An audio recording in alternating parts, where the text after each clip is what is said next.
বিভিন্ন দল রাসূলুল্লাহ সাল্লাল্লাহু আলাইহি সাল্লামের কটূক্তির প্রতিবাদে মাঠে বা ময়দানে নেমেছে, আহলে হাদিস বা সালাফিরা কেন নামে না? এটার জবাব কি হয়ে গেছে না? আপনি কি মনে করেন? রাস্তায় নামলেই বিচার হয়, এটা আপনি বুঝছেন? কেউ রাস্তায় নামছে বিচার হয়ে গেছে, বিচার পেয়ে গেছে? না, ইমানদার এইভাবে আগায় না। ইমানদার রাস্তায় নয়, ইমানদার তার মজলিসে, বসায়, মসজিদে, দার্সে, এগুলিতে মানুষকে জানায়। আমার এখানে যারা আসছে সবাই জানতে পারছেন না তো রাস্তায় মিছিল করলে কি হবে? রাস্তাঘাটের বন্ধ হবে, মাইক বন্ধ হবে, অসুস্থ রোগীর সমস্যা হবে, সেগুলি কিছুই দেখবেন না। এমনিতেই মিছিলটা হচ্ছে মুসলিমদের কোনো মিছিল, মুসলিমদের কোনো নয়, মুসলিমদের কোনো সংস্কৃতি নয়। বিজাতীয় সংস্কৃতি আমাদের মধ্যে ঢুকছে মিছিল করা। রাসূলুল্লাহ সাল্লাল্লাহু আলাইহি ওয়াসাল্লাম কখনো মিছিল করার অনুমতি দেননি, সাহাবায়ে কেরাম দেননি, আইম্মা মুজতাহিদিন করেননি। দেখেন আহমদ ইবনে হাম্বল কত বড় মানুষ, তাকে 3 খলিফায় মারছে, তার সাথীরা কি মিছিল করেছে? একদিন একটা দিন মিছিল করলো না কেন? মিছিল করলো না কেন?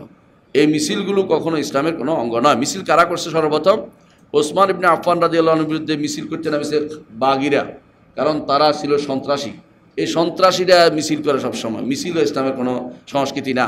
এই জন্য আহলে হাদিস বা সালাফিরা একটা কাজটা করে, হলো কখনো তারা অন্যায় কাজে কখনো প্রবৃত্ত হয় না। যেটা অনুমোদন করা, দেখায় যে আমরা এটা করতেছি, যেমন মানুষকে বলার জন্য তারা কখনো কখনো করে, এটাকে আবার খারাপভাবে নেওয়ার কোনো কারণ নেই। সেটা কি যে এই কাজটি কেন করা হলো, এটা অন্যায়, এটা করে দাঁড়ায় তারা রাস্তা মিছিল করে না, কারণ মিছিল করে তো রাস্তা বন্ধ হবে, মানুষের কষ্ট হবে, সেটা করা যাবে না। আপনি যদি কোনো আপনার প্রতিবাদের জন্য দাঁড়ান, এটা করতে পারেন। কেন? প্রতিবাদের কথা বলার কাজ, এটা বলতেছি, কিন্তু রাস্তা বন্ধ করতেছি না, মানুষ আক্রমণ করতেছি না, এটা করা যাবে না। এই জন্য কখনো কখনো মানুষ এই না বুঝে কেন করতেছে না, আবেগ তাড়িত হয়ে পড়ি আমরা। আবেগ তাড়িত হওয়া যাবে না। যতটুকু শরীয়তের আছে, যতটুকু শরীয়তের বাইন্ডিং আছে, অতটুকু থাকতে হবে। এর বাইরে আবেগ তাড়িত হওয়া যাবে না। আপনি জায়গায় জায়গায় বলেন, যেখানে যান সেখানে বলেন, যেখানে যদি কোনো বাজারে যান সেখানেও বলেন যে অমুক এই কাজটা কেন করলো। কেন বলবেন কি জন্য? যে তা মানুষকে সাবধান করা যায়, সামনে যেন কেউ না করে। কিন্তু যদি দেখেন, আরেকটি কথা গুরুত্বপূর্ণ, সেটা মনে রাখবেন। অনেক মানুষ আছে রাসূলুল্লাহ সাল্লাল্লাহু আলাইহি ওয়াসাল্লামকে কি কটূক্তি করেছে, এটা তো একজনই করেছিল, তাই না? আপনি এখন বিরাট একটা অন্যায় করছেন, ফেসবুকে দিয়ে দিচ্ছেন, এখন লক্ষ মানুষের কানে কানে চলে গেছে, মাথায় চলে, আপনি গুনার কাজ করেছেন। কি করেছো? তার সাথে একজন ছিল, আপনি তো আরও প্রসার করে দিয়েছেন। আল্লাহ তাআলা বলছেন, ইন্নাল্লাযীনা ইউহিব্বুনা আন তাশিয়াল ফাহিশাতু বিল্লাযীনা আমানু লাহুম আযাবুন আলীম। আপনি যে মিছিল মিটিং করে প্রচার করে কি বলেছে সেগুলি বললেন, সেগুলি আলোচনা করলেন, সেগুলি প্রচার করে দিলেন, সেগুলি ফেসবুকে দিয়ে দিলেন, সামাজিক যোগাযোগ মাধ্যমে দিয়ে দিলেন, আপনি তো বেশি অন্যায় করেছেন তার চেয়ে। কেন? আপনি একটা অন্যায়কে প্রশ্রয় এবং অন্যায়কে ছড়িয়ে দিয়েছেন অন্যায়কে। কারণ আল্লাহ তাআলা কোরআনে কারীম বলেছেন, ওয়ালাউলা ইয সামি'তুমুহু কুলতুম মা ইয়াকুনু লানা আন নাতাকাল্লামা বিহাযা সুবহানাকা হাযা বুহতানুন আযীম।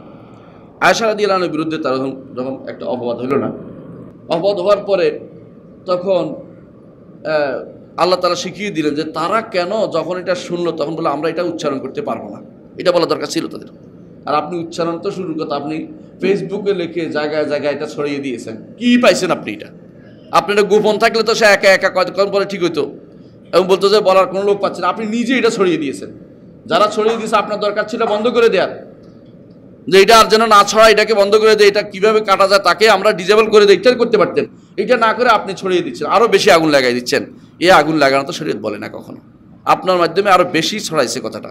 এরপরে মানুষের কাছে এটা সহজ হয়ে যাবে যে একজন তো বেঁচে গেছে, আমিও বেঁচে যাব, কারণ আপনি তো এটা আর অন্য দিক থেকে ক্ষতিগ্রস্ত করেছেন মুসলিম উম্মাহকে। সুতরাং আপনার আমার যে পদ্ধতি অবলম্বন করেছেন এটা আসলে মুসলিম উম্মার কখনো সঠিক পদ্ধতি, যে পদ্ধতিতে অন্যায়ের প্রতিবাদের সঠিক পদ্ধতি এটা নয়, এটা করা যায় না। রাস্তাঘাটে মিছিল করাটাই আপনি মনে করছেন বড় কিছু, এটা আসলে ইসলামের কিছু করা, ইসলামের কোনো নিয়মের ভিতরে পড়ে না।